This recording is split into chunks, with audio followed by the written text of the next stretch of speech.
Point of order বলুন। মাননীয় speaker, আপনাকে অনেক অনেক ধন্যবাদ। আমি লক্ষ্য করছি বাজেট অধিবেশনে অধিকাংশ সময় আমাদের অধিকাংশ মন্ত্রীরা থাকেন না। এটা তো আমরা আসলে এত নোট করে নিয়ে আসি, আমাদের সরকারি দল বিরোধী দল সকলে বক্তব্য দেন। এইখানে দেখেন স্বাস্থ্যমন্ত্রী, তারপরে আমাদের স্বরাষ্ট্রমন্ত্রী, অনেক মন্ত্রী নাই, মন্ত্রীদের চেয়ার সব খালি। এ ব্যাপারে আপনার সহযোগিতা চাচ্ছি মাননীয় স্পিকার। ধন্যবাদ। ধন্যবাদ। অধিবেশন আমরা মাননীয় মন্ত্রীদের আরো উপস্থিতি দেখতে চাই।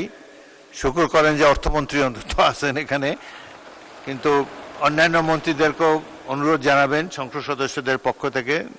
বাজেট সেশন গুরুত্বপূর্ণ সেশন, তারা থাকলে আমরা বাধিত হব। চিফ হুইপ বলেন। মাননীয় স্পিকার, বাস্তবতাটা হলো এই যে অনেকে রাষ্ট্রীয় কাজে বা বিভিন্ন কাজে ব্যস্ত থাকে, এটা ঠিকই। তবে সংসদে তাদের আসা উচিত, আসলে ভালো হয়। কিন্তু মাননীয় অর্থমন্ত্রী আগাগোড়া এখানে উপস্থিত আছেন, কারণ বাজেট সংক্রান্ত বিষয়ে সব বিষয়ে যে কথা বলা হয়, সকল কথা শেষ কথা গিয়ে অর্থমন্ত্রী বলবেন। স্বাস্থ্য খাতেও বলবেন, বিদ্যুৎ খাতের কথাও বলবেন, পুলিশের কথাও বলবেন, আইনের কথাও বলবেন, সব কথাই অর্থমন্ত্রী বলবেন মাননীয় স্পিকার। সে কারণে মাননীয় অর্থমন্ত্রী প্রেজেন্ট থাকেন, মাননীয় আমাদের মহাসচিব এবং এলজেডি মন্ত্রী মহোদয় তিনি সবসময় উপস্থিত থাকেন, অন্যান্য মন্ত্রীও থাকেন।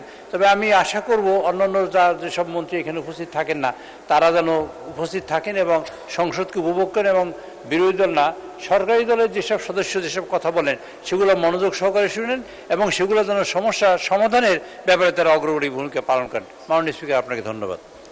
ধন্যবাদ মাননীয় চিফ হুইপ। পরবর্তী বক্তা মোহাম্মদ মাহবুবুল আলম, মাননীয় সদস্য কুড়িগ্রাম 3, আপনার সময় 5 মিনিট। 1 মিনিট। মাননীয় সদস্য টুকু বলুন।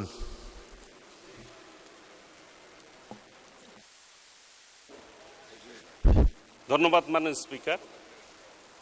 আমাদের মাননীয় বিরোধী দলের সংসদ সদস্য বললেন আমাদের মন্ত্রীরা নাই।